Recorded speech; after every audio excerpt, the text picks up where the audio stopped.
तो आज के इस नए डीप डाइव में हम एक बहुत ही हाई स्टेक्स बिजनेस सिनेरियो से शुरुआत करते हैं। बिल्कुल। मतलब बिजनेस में रिस्क तो हमेशा ही होता है। हाँ। तो मान लीजिए एक टेक स्टार्टअप है जिसका नाम हम रख लेते हैं टेक्नोवा। अच्छा। अब ये कंपनी पिछले 2 साल से एक रेवोल्यूशनरी एआई हार्डवेयर पे काम कर रही है अच्छा। और उनका पूरा प्रोडक्ट लॉन्च ना एक स्पेशल माइक्रोचिप पर डिपेंड करता है। जिसके लिए उन्होंने एक बड़ी कंपनी मेगा सिलिकॉन के साथ एक भारी भरकम कॉन्ट्रैक्ट साइन किया है। राइट। मतलब महीनों की नेगोशिएशंस और वकीलों की मीटिंग्स के बाद डील पक्की हुई होगी। एकदम सही। और डील ये तय हुई कि 1 दिसंबर को mega silicon 1 lakh chips deliver करेगा। अब टेक्नोवा ने अपने इन्वेस्टर्स को वादे कर दिए, मार्केटिंग कैंपेन्स लाइव कर दिए, सब कुछ बिल्कुल ट्रैक पर है। लेकिन मुझे लग रहा है यहाँ कोई बड़ा ट्विस्ट आने वाला है। बिल्कुल। ट्विस्ट ये है कि 1 नवंबर को, मतलब डिलीवरी डेट से ठीक 1 महीना पहले, मेगा सिलिकॉन के सीईओ का एक छोटा सा ईमेल आता है। ओह, क्या लिखा था उस ईमेल में?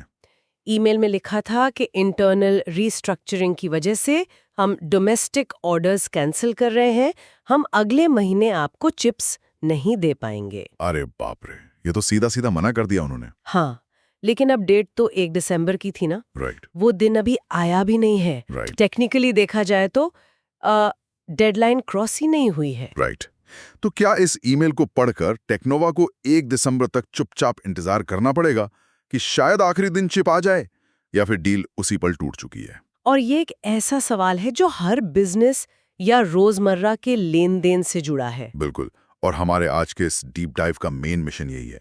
आज हमारे जो सोर्सेज हैं वो इंडियन कॉन्ट्रैक्ट एक्ट 1872 पर आधारित हैं। हाँ, और आज हम इसी बात को डिकोड करेंगे कि जब वादे टूटते हैं तो कानून आखिर क्या कहता है। स्पेशली हम ब्रीच ऑफ कॉन्ट्रैक्ट के कॉन्सेप्ट को समझेंगे और उसमें भी एंटीसिपेटरी ब्रीच और प्रेजेंट ब्रीच के बीच के फर्क को डिकोड करेंगे, जो कि बहुत जरूरी है, क्योंकि कॉन्ट्रैक्ट्स जो है ना, वो समाज और व्यापार का पूरा आधार होते हैं।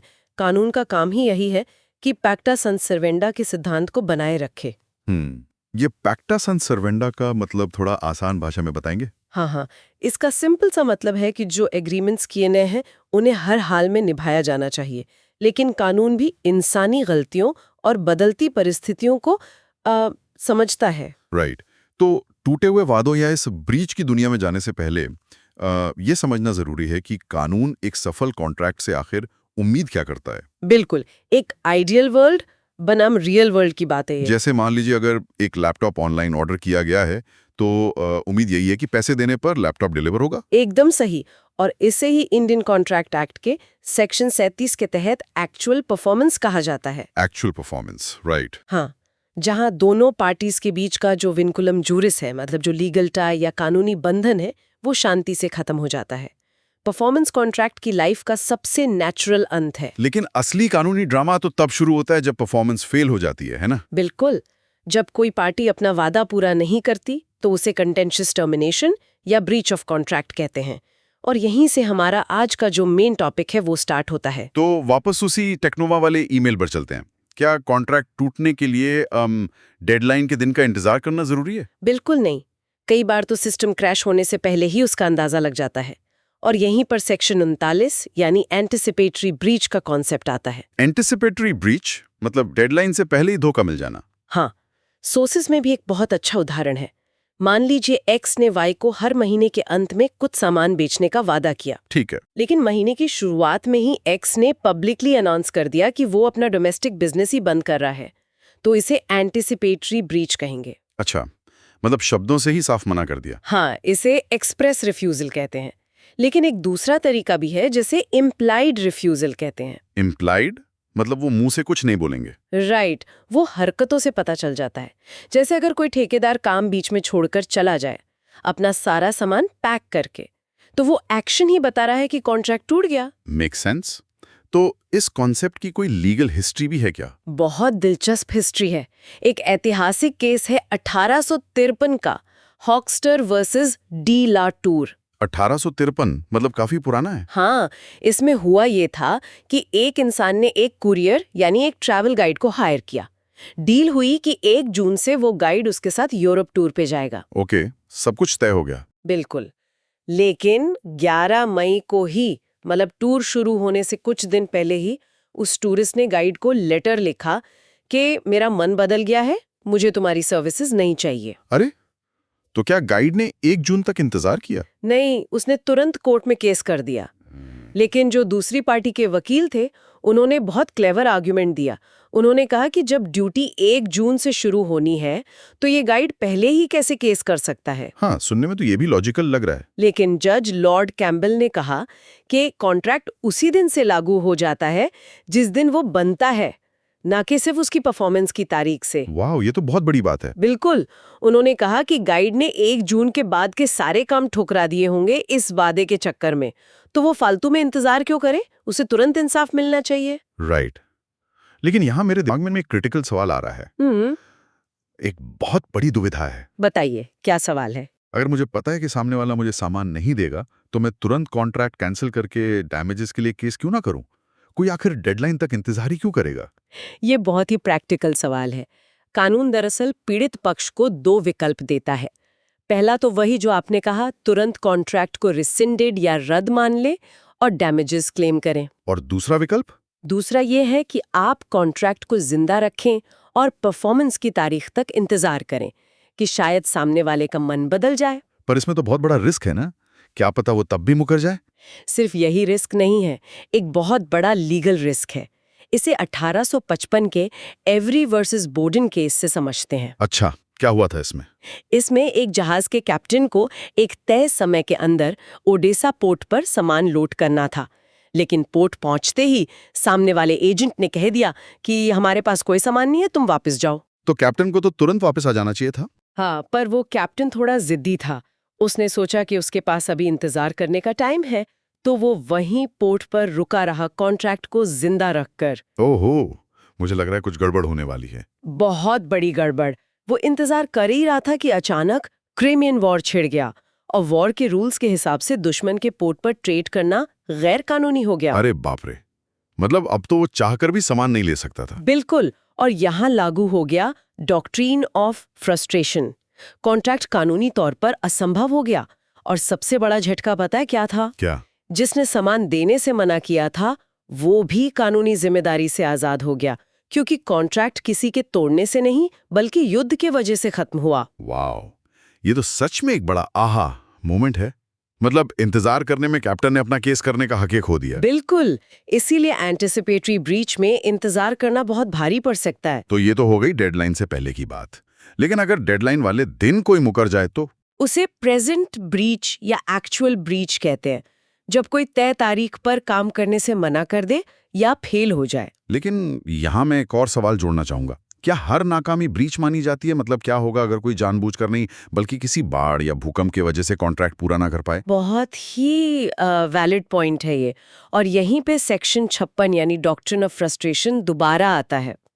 सत्यव्रत घोष वर्सेस मुगनीराम बांगुर केस में सुप्रीम कोर्ट ने इसे बहुत अच्छे से समझाया था। क्या कहा था सुप्रीम कोर्ट ने?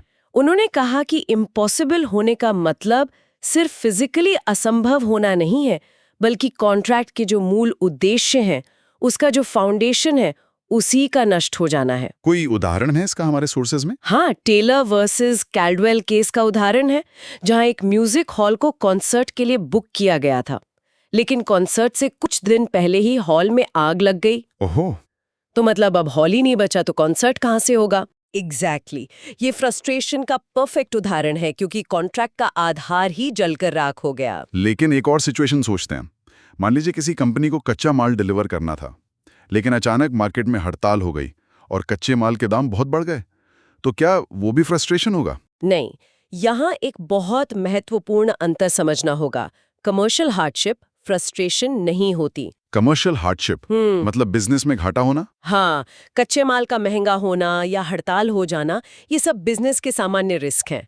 पार्टीज को ये रिस्क खुद उठाने पड़ते हैं। इससे कॉन्ट्रैक्ट डिस्चार्ज नहीं होता।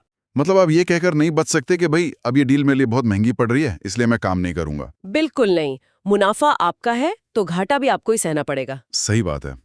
तो चलिए अब उस स्टेज पर आते हैं जहां ये साबित हो गया कि ब्रीच हुआ है और ये फ्रस्ट्रेशन का केस भी नहीं है। राइट। तो अब इस नुकसान की भरपाई कैसे होगी?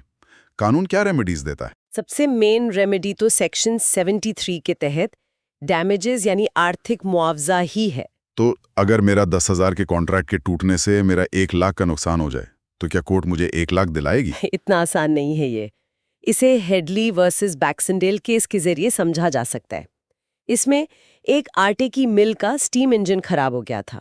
अच्छा। उन्होंने कुरियर वाले को वो पार्ट रिपेयर के लिए दिया, लेकिन कुरियर वाले ने बहुत देरी कर दी, जिससे मिल कई दिनों तक बंद रही और मिल मालिक को भारी नुकसान हुआ। तो मिल मालिक ने कुरियर वाले से सारा पैसा मांग लिया होगा। हाँ, लेकिन कोर्ट ने मना कर दिया। कोर्ट ने कहा कि कानून सिर्फ डायरेक्ट या जनरल डैमेजेस देता है जो स्वाभाविक रूप से हुए हो। मतलब जो नुकसान डायरेक्टली उस देरी से जुड़ा हो। हाँ, या फिर स्पेशल डैमेजेस मिल सकते हैं, लेकिन सिर्फ तब जब कॉन्ट्रैक्ट बनाते वक्त दोनों पार्टीज को उन स्पेशल हालातों के बारे में पहले से पता हो। राइट। मतलब अगर कुरियर वाले को पता होता कि इस पार्ट के बिना पूरी मिल बंद रहेगी, तब शायद उसे पैसे देने पड़ते। बिल्कुल सही समझे आप। रिमोट या इनडायरेक्ट नुकसान की भरपाई कोर्ट नहीं करवाता। समझ गया। लेकिन सेक्शन 74 भी तो है ना, जहां लोग कॉन्ट्रैक्ट में पहले से ही पेनल्टी लिख देते हैं। हाँ, वो बहुत ही दिलचस्प पहलू है। इंग्लिश लॉ में लिक्विडेटेड डैमेजेस यानी सही अनुमान और पेनल्टी यानी डराने के लिए मनमानी रकम, इन दोनों में बहुत सख्त फर्क किया जाता है। और भारतीय कानून में? भारतीय कानून बहुत प्रैक्टिकल है। फतेहचंद वर्सेस बालकिशन दास केस के अनुसार इंडियन कोर्ट्स हमेशा एक रीजनेबल कंपनसेशन ही तय करते हैं। मतलब जो रकम तय की गई है उससे ज्यादा नहीं मिल सकता। हाँ, मैक्सिमम लिमिट वही होगी जो कॉन्ट्रैक्ट में है, लेकिन कोर्ट देखेगा कि असली नुकसान कितना हुआ है और उसी हिसाब से रीजनेबल अमाउंट दिलाएगा। ये तो बहुत ही बैलेंस्ड अप्रोच है। क्या पैसों के अलावा भी कोई रेमेडी होती है? बिल्कुल। स्पेसिफिक परफॉर्मेंस होती है। जहां पैसे से भरपाई काफी ना हो तो कोर्ट काम पूरा करने का ऑर्डर देता है।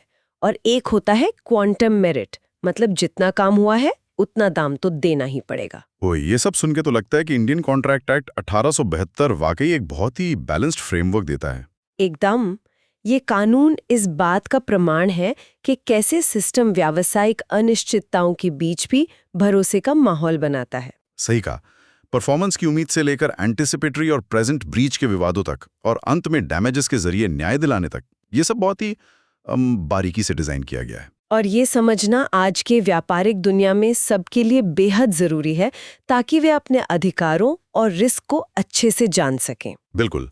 तो आज के इस डीप डाइव के आखिर में श्रोताओं के सोचने के लिए एक नया और दिलचस्प सवाल छोड़ते हैं। हाँ, बताइए। आजकल ब्लॉकचेन पर चलने वाले स्मार्ट कॉन्ट्रैक्ट्स का जमाना आ रहा है, जो कोड के जरिए अपने आप एग्जीक्यूट हो जाते हैं। राइट। तो जरा सोचिए, जब कॉन्ट्रैक्ट में से इंसान की मर्जी ही निकाल दी जाएगी, तो क्या भविष्य में एंटिसिपेटरी ब्रीच जैसा कोई कंसेप्ट बचेगा भी? बहुत ही गहरा सवाल है ये। या क्या कोर्ट के सामने इरादों की या इंटेंशंस की कोई अहमियत नहीं रह जाएगी? इस विचार के साथ श्रोताओं को खुद इस विषय पर और सोचने के लिए प्रेरित करते हुए हम इस गहन विश्लेषण को यहीं समाप्त करते हैं।